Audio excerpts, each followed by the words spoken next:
खां पहिरियां त मां इहो चवणु चाहींदमि त जेको मुंहिंजो हिते केस हुयो उहो 3 ॻाल्हियुनि ते हुयो।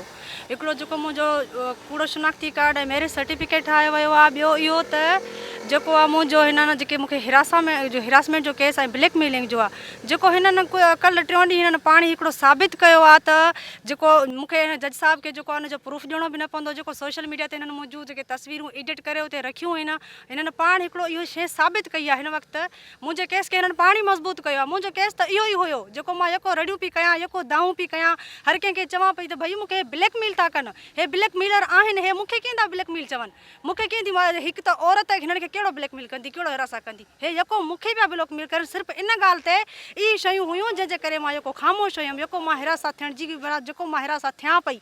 हाणे जेको आहे हिन वक़्तु जेको असांजी हाज़िरी हुई अॼु, उन में असांजा बयान बि थी विया आहिनि, असांजी शाहिदी बि थी विया आहिनि ऐं इंशाअल्लाह मूंखे ई इंसाफ़ मिलंदो ऐं मां पंहिंजो इंसाफ़ वठी रहंदमि। हीअ मूंखे टेॼारणु था चाहिनि, हीअ मुंहिंजी सोशल मीडिया ते इहा गंदगी फिटी था कनि, छो जो हिननि खे पंहिंजे घर में शायदि न्याणियूं न हूंदियूं, हिननि खे इहा बि ख़बर न आहे त हिकु औरत जी इज़त छा हूंदी आहे, उहा हिननि खे बि ख़बर न आहे। जेको इज़त वारो मर्द हूंदो न, सोशल मीडिया ते अहिड़ियूं तस्वीरूं न आहे ॾींदो। हिकु पासे खां हीअ सॾाइनि था त असांजो निकाह आहे, ॿिए पासे खां हीअ मुंहिंजूं उहे तस्वीरूं जेके आहिनि न इहे सोशल मीडिया ते वायरल था कनि।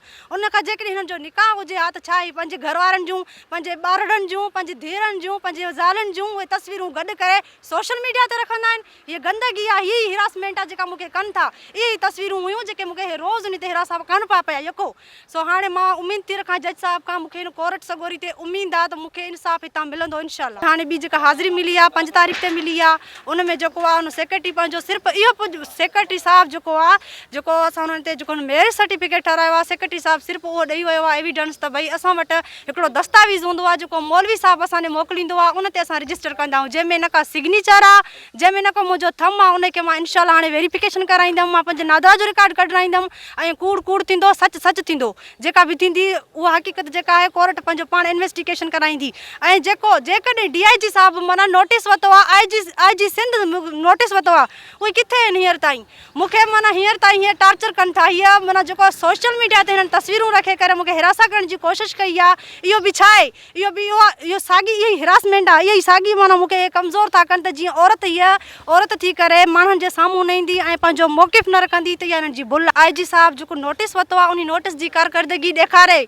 जेको आहे मूंखे हिमल बि हिरासा कनि था न, इहा बि हिकिड़ो हिरासा करण जो हिकिड़ो टाइम आहे जेको आहे रखनि था, हिरासा मूंखे कनि था। जेको सोशल मीडिया ते तस्वीरूं रखे मूंखे कमज़ोर करणु चाहिनि था, उहा हिननि जी भुल आहे, मां न थींदमि।